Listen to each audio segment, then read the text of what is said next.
If you have spent years being a disciplined saver and still feel financially behind, the problem is probably not your discipline. It is that saving money by itself is one of the least effective wealth-building strategies available to you. And almost nobody who tells you to save explains why. This is going to sound contradictory to everything you were raised on. Save your money. Live below your means. Put something away every month. All of that advice is not wrong. It is just radically incomplete, and the missing piece is the reason so many careful, disciplined savers reach 50 or 60 and find they have a modest cushion instead of real financial security. Here is the mechanism nobody explains clearly enough. Money sitting in a standard savings account earns interest, typically somewhere between 0.5 and 4.5% annually, depending on the bank and the current rate environment. Inflation, over the long run, averages around 3% annually. In many years, especially recent ones, inflation has run considerably higher than what savings accounts pay. When your savings account earns less than inflation, your money is not staying still while you feel responsible for saving it. It is quietly losing purchasing power every single year, even as the number on the screen goes up. Run this forward. If you save $20,000 and leave it in a typical savings account earning 1% annually for 20 years, you will have roughly $24,400. Meanwhile, if inflation has averaged 3% over that same period, the purchasing power of that $24,400 is roughly equivalent to $13,500 in today's dollars. You did everything right. You did not spend the money. You watched the balance grow. And you still lost more than 30% of what that money could actually buy. This is not a criticism of saving. Saving is the necessary first step.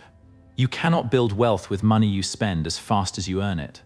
The problem is treating saving as the destination instead of the on-ramp. Saving protects money from being spent. It does almost nothing to protect money from losing value, and it does essentially nothing to grow that money into something larger. Now hold the honest counter-argument, because it is real and it matters. Savings accounts exist for a specific and irreplaceable purpose. Money you might need on short notice should not be exposed to market risk. An emergency fund invested in the stock market can lose 20 or 30% of its value in exactly the kind of downturn that also causes job losses and financial emergencies, meaning the money is worth the least precisely when you need it most. This is not a hypothetical. It happened in 2008 and again in 2020. People who had their emergency funds in the market during those crashes needed the money and found less of it than they expected. For this reason, financial planners consistently recommend keeping 3 to 6 months of essential expenses in something safe and liquid. A savings account, a money market fund, a short-term CD ladder. Even knowing that this money will lose some ground to inflation over time. That loss is the cost of the insurance. It is a reasonable price to pay for not being forced to sell investments at the worst possible moment, or worse, go into high-interest debt to cover an emergency. The mistake is not having an emergency fund. The mistake is treating every dollar of savings the same way you treat your emergency fund, as money that should stay safe and liquid indefinitely, long after the emergency fund purpose has been satisfied. Here is where the actual gap in most people's financial education shows up. Once your emergency fund is built, additional savings sitting in a bank account is money doing almost nothing for you. It is not earning enough to outpace inflation. It is not compounding in any meaningful way. It is simply parked, safe, and slowly shrinking in real terms. The alternative, investing that money in a diversified portfolio of stocks and bonds, carries real short-term risk, but over any historical 20 or 30-year period in the American stock market has produced average annual returns between 7 and 10%, comfortably outpacing inflation and producing genuine growth rather than genuine erosion. The numbers make the gap concrete. $20,000 sitting in a 1% savings account for 25 years becomes roughly $25,600. The same $20,000 invested in a diversified stock index fund at a historical average of 8% annually becomes roughly $137,000. This is not a small difference. It is the difference between a fund that barely keeps pace with a modest emergency and a fund that can meaningfully change your retirement. The dollars were identical at the start. The instrument they were held in produced a 5-fold difference in outcome.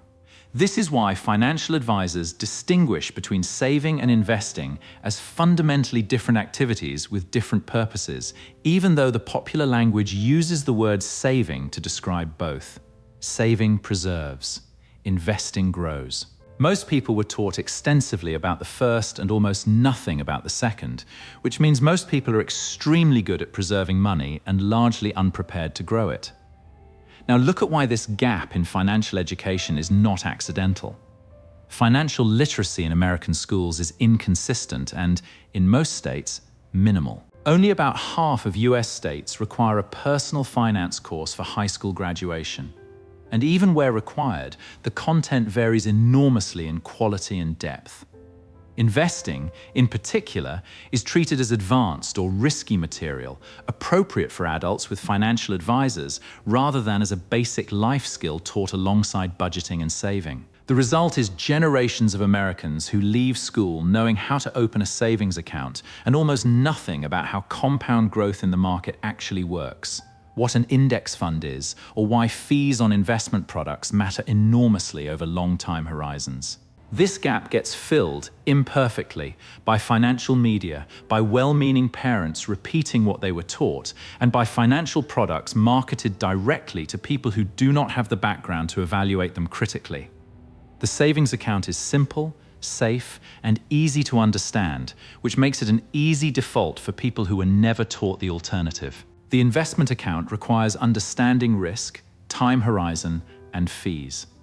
Concepts that take more than a 5-minute conversation to actually absorb. Here is the practical dividing line that resolves the tension between these two real needs. Money you will need within the next 1 to 3 years. Emergency fund, a planned major purchase, anything with a known or likely near-term use.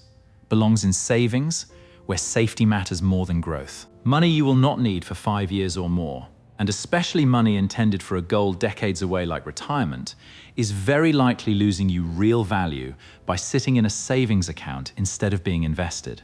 The further out your time horizon, the more the historical data favors accepting short-term volatility in exchange for long-term growth, because time is the mechanism that smooths out the risk of a bad year or even a bad decade.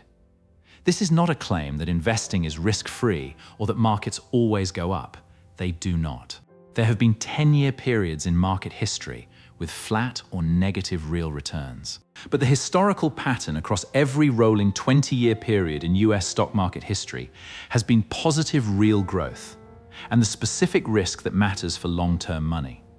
Running out of purchasing power slowly and silently is a certainty in a low-yield savings account, while the risk that matters for invested money, a bad several years, is a possibility that time tends to resolve. Now bring this to your specific accounts, right now. Open your banking app. Look at every account with a balance sitting in it.